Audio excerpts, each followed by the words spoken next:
live and in studio on your hometown station, AM 1220 KHTS, your real estate and financial experts, making sure you win in every market. Your financial partners, Don and Gino. Welcome back to the Don and Gino Real Estate and Finance Show, brought to you right here in our very own custom-made recording studio called The Vault. Isn't this exciting? It is exciting, Don, and you know, it'd be fantastic if at some point we figure out how to get through the show without Joe blowing our ears out. It'd be great. Okay, well, you guys all get to enjoy our inaugural show as we get the tweaks out of the vault. Because we've been building this custom studio for quite some time, and you get to enjoy, along with Myles McNamara with Comfort Keepers In-Home Care, on our first show.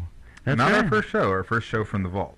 Yes, big difference. We've been doing this for 2.5 years. You won't be able to tell today, but we have been doing this for quite some time now. That's why we brought an expert. See, Myles has his own show, Aging with Power, so we thought we'd bring a real expert on that can help carry us through our first show in the vault. Yeah, in fact, someone who knows what they're doing. We could use a little bit of that today. Absolutely. So what do you think of the vault? Well, let's just hope it's a better experience than Geraldo Rivera had at the vault. Because we're kind of dating ourselves talking about that one. Yeah, touche though. But I'm pumped.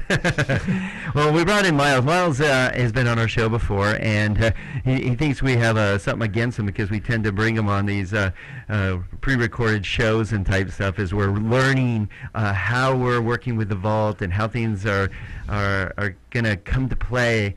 And but we're really excited because Myles always has great information about stuff that we all are having to deal with our aging parents or grandparents. And I know, Gino, you're dealing with that right now. Yeah, I am. In fact, Myles helped me out, in a moment. What happens is you end up in the hospital for some random reason. You don't know what's going to happen. You wake up that morning, you get the call, you end up in the hospital. You or your grandparents or parents? In this case, it was my grandma. Usually it's me, and I just crashed on my motocross bike. Yeah. In this case, it was my grandmother, and you don't know where to turn to. So, because one of the reasons is you go to the hospital and they say, well, okay, well, you're not going to die today. So because you're not going to die today, we're going to send you home. And you're like, well, we're not ready to take care of her at home. We don't know what to do. We don't know how to deal with this situation. She's not going to die. Great, but how do we do all the other stuff that needs to happen? So I called Myles at like 9 o'clock at night. And I'm like, hey, man, how does this work? What up? So it was great to have Myles as a resource and get some guidance. And, we're figuring it out. It's a process. And, I'm sure, and you can chime in with this, Myles, but I'm sure that each case is unique, and every single one needs a different touch and a different type of care. Well, but there is a common denominator, and you're overwhelmed as the now newly christened family caregiver. And you're told that your mom, dad, grandparents, loved one, spouse, whatever, is coming home, and they need hands-on assistance for the first week, 2 weeks, whatever. And you've got a life to get back to. Not, you have to go to work. You have to maybe take care of your own kids. Now here's mom needing help. What do you do? And the family caregiver I think I might have mentioned on the last show that if you put a price tag on it, it's over $57 billion with a B if you would put wages on family caregiving in America. Wow. And because our age wave is upon us, or age tsunami. And age tsunami, I haven't heard that one. And that's because I'm going to patent it. I'm going to trademark it. I'm moving forward with that. You heard it right here. That's right. But and seniors want to stay in their home. Number one. Number two, the age wave. You're not going to have a choice. There's not going to be enough facilities, assisted livings, senior communities to handle what's coming down the pike. Well, what I like it, you just mentioned a cool thing that I saw on your website, and it's something that you call age in place, because most, I know my parents, grandparents, they don't want to leave their homes. Right. They've been in their homes. In most cases, our generations have changed. We switch homes, every 7 to 10 years. I think that's changing now. Everybody's like, I just want to keep my home. But they will stay in their home 20, 30, 40, 50 years. All their kids grew up there. Their grandkids have been there. They don't want to leave. So I don't care how great a facility you can put them in if they don't want to leave. So how do you handle that? And that's where you come in, right? And the statistics also show that when you displace them from their home and they aren't allowed to age in place, it affects their mental state, it affects their physical state. They start to decline in health, they get depressed. So leaving them in their home where all those memories are, where they have the comforts of home, that's a good point. It's different than when you displace them, put them in a facility, or and you tell them they have to get rid of all these things they've had for decades that we're downsizing, and you take them out of their home. That's just short of cruel. Actually, that's funny. I saw that with my wife's grandfather, and he definitely went through that because he had his comfort in his home and golf and all that. And when you took all that away, he literally just said, "What am I living for?" Yeah, I'm done. He goes, "I don't even care anymore." I think that's ultimately what it is. You take away the will to live. So as Myles knows, we decided to keep my grandma at home, and she's recovering well and has physical therapy and all that, but still needs care.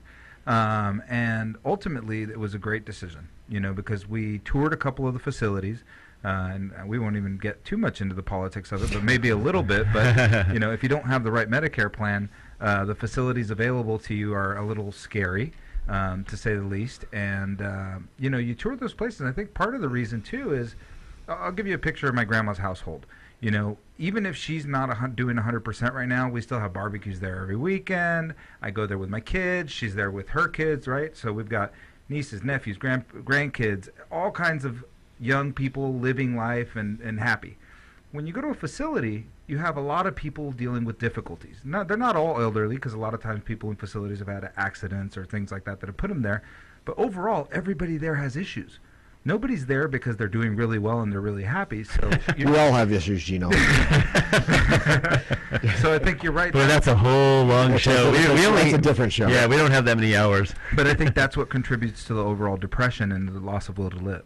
But here's the big problem, and I hope we have time to address it a little bit today, is because of the need and because of the unlicensed nature of home care in California, and all the con artists and people going for the angle, and home care is a slippery slope, that there is no licensure in the state of California home care, and people aren't aware of that. They don't know what they don't know.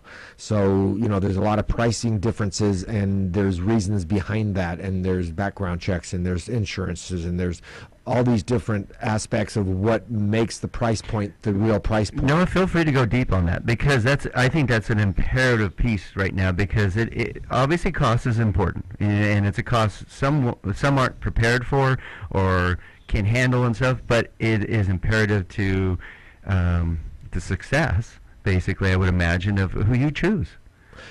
Well, you mean the success of how good the agency is, or how good the agency, or how much help your grandparent or parent is getting based on their skill set. I mean, just choosing the cheapest. Yeah, well, it's how the caregiver is chosen, how are they screened, how are they trained, how are they supervised, what skill sets do they bring to the table? Right.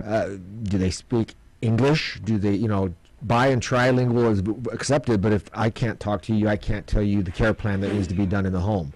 So, there's people out there, and I always tell people my competition isn't other agencies that are sometimes running illegal business models.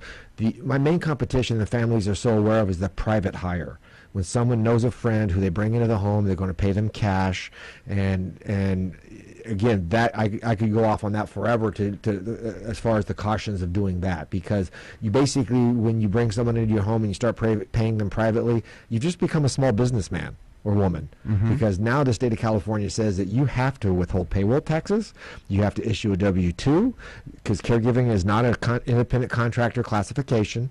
So people are unaware of that, and it's actually starting now where there's cases going into the court where private caregivers who've come in and offered to work in the home for cash under the table, mom, dad, grandma passes away, they now come back and they sue that family because they weren't being paid the proper overtime, they weren't getting the proper meal breaks, they weren't, which is kind of a double-edged sword, because then the IRS looks at the caregiver and goes, well, where are your tax returns for the last 3 years that you're suing this family for as well? But it's happening because they're going for the deep pockets. They'll actually go down and apply for unemployment after they've been being paid under the table for that. So again, it's very dangerous of who you bring into your home. You're bringing someone to be with your loved one, unsupervised, by themselves in the home of a fragile, vulnerable senior. Not to mention that if they get hurt in your home, right, that's a whole nother thing, right? Because then what do you tell your insurance company? Oh, they were just visiting? Just visiting. Does that work? Yeah. They visit every day. And that's where it starts 8 to 5. unravel, because now you've got your homeowner's insurance saying, well, we don't pay for domestic workers unless you've gotten a workers' comp rider, which has low limits of liability most of the time. Then they start saying, the IRS comes in and says, well, where's the payroll taxes you've been withholding? You're giving us our chunk. And then, it's again, that's where it all starts. And there's no statute of limitations. So if you don't properly file your payroll taxes, and we're talking about all this stuff instead of the actual home care, but I mean, it is so important because people aren't aware of this. They just think, I'll bring in my friend's recommendation, her cousin, they're going to come in and they're going to take care of mom, and I'll just throw her some money under the table. But the one thing I'd be afraid of is the accountability factor, for sure. Right. So when we come back, we're going to talk a little bit more with Myles McNamara with Comfort Keepers in-home care. We're going to talk about what in-home care really means, because it's imperative that you know the differences and the options for your parents, for your grandparents who have all of a sudden needed extra assistance, let's put it that way, and how much it affects not just the seniors, it also affects the family members. We're talking the spouse, it affects everyone involved, and we're gonna talk to Myles about how you can help protect your family and make them feel at home. When we come back to the Don and Gino Real Estate and Finance Show on your hometown station, AM 1220, KHTS, we'll be right back in the bowl.